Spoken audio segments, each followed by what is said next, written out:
السلام علیکم دوستو، آج ہم آپ کو ایشیا کے ایسے ملک کی سیر کروانے جا رہے ہیں جس نے آبادی کے لحاظ سے پوری دنیا کو پیچھے چھوڑ دیا۔ ایسا ملک جس کی معیشت کو دنیا کی 5ویں بڑی معیشت کہا جاتا ہے۔ جی ہاں، آج ہم سیر کرنے جا رہے ہیں انڈیا کی۔ آج کی ویڈیو میں ہم آپ کو انڈیا کی تاریخ کے بارے میں بتائیں گے۔ یہ ملک تو پاکستان کے ساتھ آزاد ہوا تھا، لیکن اتنی زیادہ ترقی کیسے کی؟ ترقی کے اس سفر کے بعد غربت کا کتنا خاتمہ ہوا؟ اس ملک کے خوبصورت مقامات کون سے ہیں؟ اس کے علاوہ اور بہت سے ایسے حقائق بتائیں گے جو آپ کے لیے بالکل نئے ہوں گے۔ آج کی ویڈیو بہت زیادہ انٹرسٹنگ ہونے والی ہے، اسے اینڈ تک ضرور دیکھیے گا۔ چلے اب نکلتے ہیں انڈیا کے ایک شاندار سفر پر۔ اس ملک کا آفیشیل نام ریپبلک آف انڈیا ہے۔ اس کی کل آبادی 1 ارب 44 کروڑ کے قریب ہے، جو آبادی کے لحاظ سے دنیا کے پہلے نمبر پر آتا ہے۔ اگر رقبے کی بات کریں تو اس کا کل رقبہ 32,87,000 مربع کلومیٹر ہے، جو رقبے کے لحاظ سے دنیا کے 7ویں نمبر پر آتا ہے۔ انڈیا کی تاریخ بھی بہت پرانی ہے، لیکن معاشی لحاظ سے آج انڈیا بہت آگے نکل چکا ہے۔ اس ملک میں ہندوؤں کے علاوہ سکھ جو 24 ملین کے قریب ہے آباد ہیں، اور مسلمانوں کی بھی بہت زیادہ تعداد ہے، جن کی آبادی تقریباً 20 ملین کے قریب ہے، جبکہ ہندوؤں کے بعد سب سے زیادہ آبادی عیسائی مذہب کے ماننے والے لوگوں کی ہے، جو تقریباً 30 ملین کے قریب ہے۔ دوستو، پوری دنیا میں 8,000 زبانیں بولی جاتی ہیں، جس میں سے 1600 قسم کی زبانیں انڈیا میں بولی جاتی ہیں، لیکن اس ملک کی آفیشیل زبان ہندی ہے، جو اردو سے ملتی جلتی ہے۔ دوستو، ہندوستان کی تاریخ بہت پرانی ہے۔ یہ علاقہ تجارتی لحاظ سے بھی بہت اہمیت رکھتا ہے۔ جزیرۃ الہند کے اندر مسالہ جات بہت اچھی کوالٹی کے ہوتے تھے، اس لیے 1400 سال پہلے یہاں کے تاجر عرب سے ہوتے ہوئے یورپ کے اندر مسالہ جات کی تجارت کرتے تھے۔ اس وقت عرب کے لوگ بھی سمندر کے ذریعے ہندوستان سے تجارت کرتے تھے۔ اس تجارت کی وجہ سے ہندوستان میں 1400 سال پہلے اسلام کی آمد ہوئی، جبکہ اس وقت کے لوگ کئی مذہبوں میں تقسیم تھے۔ سب سے اعلیٰ ذات برہمن کی سمجھی جاتی تھی۔ پہلے اسلام ہندوستان کے ساحلی علاقوں تک پہنچا، لیکن یہ بات تو یقینی تھی کہ یہاں کے لوگ تجارت کے ماہر تھے، اسی لیے پوری دنیا کے ساتھ 1400 سال پہلے بھی تجارت کرتے تھے۔ یہ علاقہ زرعی اعتبار سے بھی بہت اہمیت کا حامل ہے۔ اس خطے پر بہت سے امپائرز نے حکومت کی، یہاں تک کہ برٹش راج 1858 سے 1947 تک رہا۔ 1947 میں پاکستان اور ہندوستان کو انگریزوں سے آزادی ملی۔ یہ بات بھی حقیقت ہے کہ آزادی دونوں ملکوں کو ایک ہی دن ملی، لیکن انڈیا پاکستان سے بہت آگے نکل گیا، چاہے وہ تعلیم کا شعبہ ہو یا ٹیکنالوجی کی بات ہو۔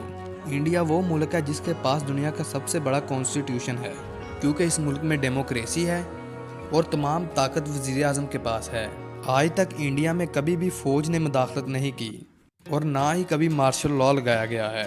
انڈیا کا ریل نیٹ ورک بھی بہت بڑا ہے، اسے ایشیا کا سب سے بڑا ریل نیٹ ورک بھی کہا جاتا ہے، اور پوری دنیا میں امریکہ کے بعد دوسرے نمبر پر آتا ہے۔ 16 لاکھ لوگ اس میں کام کرتے ہیں۔ انڈیا کی 2 چیزیں بہت فیمس ہیں، ایک کرکٹ اور دوسرا بالی ووڈ، اور اس کے علاوہ کبڈی میں بھی انڈیا بہت فیمس ہے۔ اب تک 7 ورلڈ کپ ہو چکے ہیں، جس میں سے 6 انڈیا اور 1 پاکستان جیتا ہے۔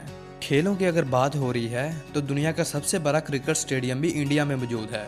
جی ہاں، احمد آباد میں موجود کرکٹ سٹیڈیم دنیا کا سب سے بڑا سٹیڈیم ہے، جہاں پر 1 لاکھ سے بھی زیادہ لوگ بیٹھ کر میچ دیکھ سکتے ہیں، جس کو بنانے میں 700 کروڑ لاگت آئی تھی۔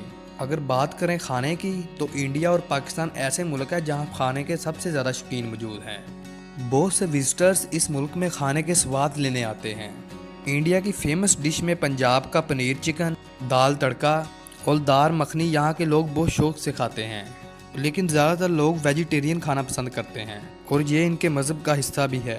اگر اس ملک کی تعلیم کی بات کی جائے تو لٹریسی ریٹ بھی پاکستان سے بہتر ہے۔ 77.5% انڈیا کا لٹریسی ریٹ ہے، اور انڈیا میں دنیا کی بہترین یونیورسٹیز بھی موجود ہیں، جن میں university of Delhi, Indian institute of science اور جامعہ ملیہ اسلامیہ یونیورسٹی شامل ہے۔ ایک رپورٹ کے مطابق انڈیا میں 1113 یونیورسٹیز، 43,000 کالج اور 11,000 دوسرے انسٹیٹیوشن موجود ہیں۔ آج انڈیا تعلیم کی بدولت آئی ٹی انڈسٹری میں آگے نکل چکا ہے۔ ٹیکنالوجی میں بھی انڈیا دنیا کے بڑے بڑے ملکوں کو ٹکر دے رہا ہے۔ آج انڈیا روبوٹ کی فیلڈ میں بھی بہت آگے نکل چکا ہے۔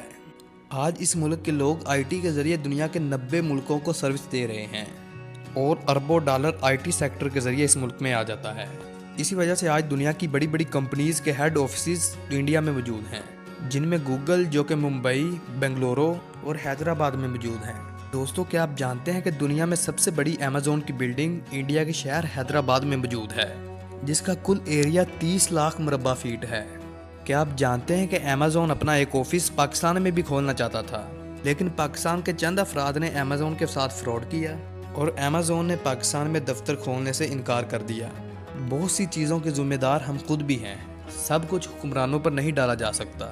انڈیا کی اتنی ترقی کا راز دنیا میں آئی ٹی انڈسٹری میں ترقی کرنے پر ہے۔ آج انڈیا آئی ٹی انڈسٹری سے 250 بلین سالانہ کما رہا ہے، جبکہ پاکستان آئی ٹی انڈسٹری سے 2.4 بلین ڈالر سالانہ کماتا ہے۔ اسی وجہ سے آج انڈیا کے پاس 645 بلین ڈالر کے ریزرو موجود ہیں اور انڈیا کی G D P 3.4 trillion dollar ہے۔ اسے دنیا کی 5ویں بڑی اکانومی بھی کہا جاتا ہے۔ انڈیا نے اپنے ملک میں بہت سی اچھی معاشی پالیسیوں کو امپلیمنٹ کروایا، جیسا کہ آج کوئی بھی کمپنی انڈیا میں جا کر اکیلے کام نہیں کر سکتی، بلکہ انڈیا کی لوکل کمپنیز کے ساتھ شراکت کرنا پڑتی ہے تاکہ سرمایہ کاری ملک میں رہے۔ رپورٹ کے مطابق 92 لاکھ وزٹر انڈیا کا سالانہ وزٹ کرتے ہیں۔ اس ملک میں بہت سے خوبصورت مقامات بھی موجود ہیں۔ دوستو آپ تو جانتے ہیں کہ مصالحوں کے بغیر کھانا بنانا ممکن ہی نہیں ہے، لیکن کیا آپ جانتے ہیں کہ دنیا کے 70% مسالہ جات انڈیا ایکسپورٹ کرتا ہے؟ اس کے علاوہ انڈیا میں 6 لاکھ مسجدیں موجود ہیں، جو کسی بھی اسلامی ملک سے زیادہ ہیں۔ ایک رپورٹ کے مطابق مسجدوں کے لحاظ سے انڈونیشیا دنیا کے پہلے نمبر پر آتا ہے، جبکہ دوسرے نمبر پر انڈیا آتا ہے۔ انڈیا کا کیپٹل سٹی نیو دہلی ہے، جس کی کل آبادی 3 کروڑ 31 لاکھ کے قریب ہے۔ یہ شہر بہت زیادہ گنجان ہے۔ اس شہر میں بہت سی پلیسز موجود ہیں جسے دیکھنے وزٹرز بہت زیادہ آتے ہیں۔ دنیا کا سب سے اونچا ریل برج بھی انڈیا میں موجود ہے۔ انفراسٹرکچر میں آج انڈیا بہت آگے نکل چکا ہے۔ قدرتی خوبصورتی اگر آپ نے دیکھنی ہو تو آپ کو گوا جانا پڑے گا۔ یہ وہ علاقہ ہے جو پہلے پرتگال کے پاس تھا۔ اس علاقے کو آزادی 1961 میں ملی۔ اس شہر کے بیچز سب سے زیادہ خوبصورت ہیں۔ دوستو یہ تھی ہماری آج کی انفارمیٹیو اور دلچسپ ویڈیو۔ آپ کو ویڈیو کیسی لگی کمنٹ میں ضرور بتائیے گا، اور نئے آنے والے دوستوں سے گزارش ہے کہ چینل کو سبسکرائب اور لائک ضرور کیجیے گا۔ اگلی ویڈیو تک اللہ حافظ۔